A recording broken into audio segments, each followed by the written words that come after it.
बाकी सुभाष रुंगटे जी मैं आमंत्रित करती हूँ कि वो भी अपनी बात रखें। इस सत्र के अध्यक्ष और लोकतांत्रिक राष्ट्र निर्माण अभियान के संयोजक प्रोफेसर आनंद कुमार जी, डॉक्टर बाबा अढ़ाव, मंच पर के सभी हमारे साथी और भाई और बहनों, समय बहुत हुआ है और ज़्यादा बात करने की भी आवश्यकता नहीं है, मगर अभी हमारे मित्र एसआर हिरेमठ ने अपनी बातें कहते हुए एक लोकतंत्र का जो मसला यहाँ पर खड़ा किया, मुझे लगता है कि उस पर हम समाजवादी हो, गांधीवादी हो, इन लोगों ने भी उसके तरफ काफ़ी नज़रअंदाज किया हुआ है, ऐसा मेरा अपना मानना। क्योंकि जितने भी विचार और मूल्य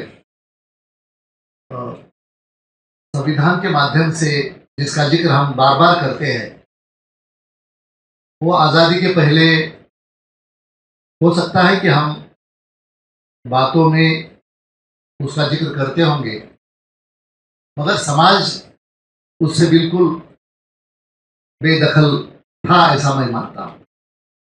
और वो एक बहुत बड़ी सोची समझी साजिश के तहत समाज को और समाज पर थोपा गया है, और उसका जिक्र हम ठीक ढंग से नहीं करने की वजह से हम भी सिर्फ संविधान का नारा देते हैं, मगर संविधान का विचार लोगों तक पहुंचाने भी हम, मुझे लगता है कि हम बहुत उसको उस पर एक तरीके का नजरअंदाज करते हैं। उसकी वजह ये लगती है मुझे कि आजादी के पहले ये समाज मनुस्मृति के विचार पर चलता था, और वो मनुस्मृति का विचार लोगों तक चलाने के लिए उन्होंने इतनी दूर की सोची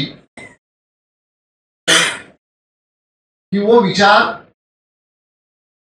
हर परिवार तक कैसा जाए, इसका भी उन्होंने अपने इसमें सोचा। और इसीलिए हर जाति और मजहब भी उससे ग्रस्त है। हम कितनी भी बातें कहें लोकतंत्र के बारे में, परिवार से आया हुआ जो कार्यकर्ता है वो भी वो कहता है, मगर परिवार को लोकतंत्र मंजूर है, परिवार को समता मंजूर है, परिवार को स्वातंत्र्य मंजूर है। किसी भी जाति और किसी भी मजहब के परिवार को ये जो विचार और मूल्य है वो आज के तारीख में बिल्कुल मंजूर नहीं। इसका मतलब हमारे देश में मेजॉरिटी, कुछ गांधीवादी निकले होंगे, कुछ समाजवादी निकले होंगे, कुछ मार्क्सवादी भी निकले होंगे, जो इन विचारों और मूल्यों के साथ में अपनी जिंदगी बिताते होंगे, ऐसा मैं बिल्कुल नहीं। मगर परिवार एज सच मोस्ट अनडेमोक्रेटिक है, जिसको कोई समता से लेन देन नहीं है, स्वातंत्र से कोई लेन देन नहीं है। इसका मतलब है हमारा परिवार संविधान के खिलाफ है, और संविधान से, परिवार से आया हुआ जो व्यक्ति है या नेत्री है, वो राजनीतिक दल का भी नेतृत्व करती है और कल देश का भी नेतृत्व करेगी।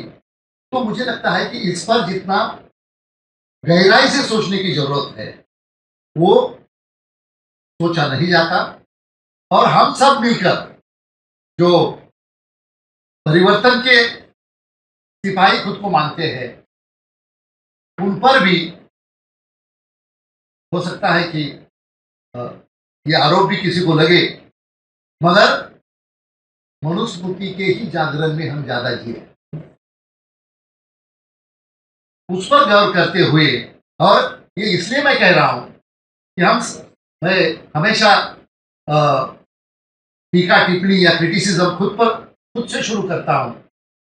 समाजवादियों में भी हम आखिरी में लोहिया तक आएंगे, जयप्रकाश तक आएंगे, या मगर हमारे कितने टुकड़े हैं पूरे देश में, दल के माध्यम से या संगठन के माध्यम से? वही बात गांधी के माध्यम से हुई। गांधी पे आकर हम टिक जाएंगे, मगर गांधी के नाम से संगठन वो एक दिन में खत्म नहीं होने वाला।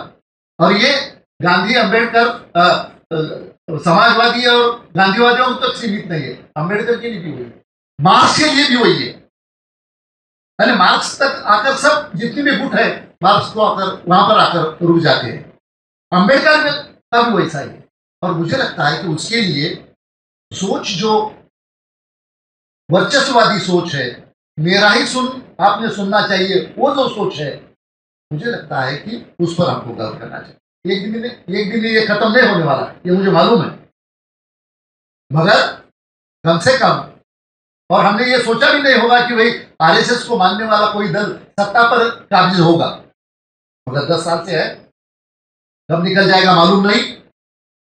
तो ऐसे स्थिति में जो संविधान को मानने वाले लोग हैं उनको एक साथ में लाने का प्रयास ऐसे प्लेटफॉर्म से होने की आवश्यकता है, तभी उनको हम शिकस्त दे पाएंगे, नहीं तो नहीं। इतना ही कहूंगा। धन्यवाद।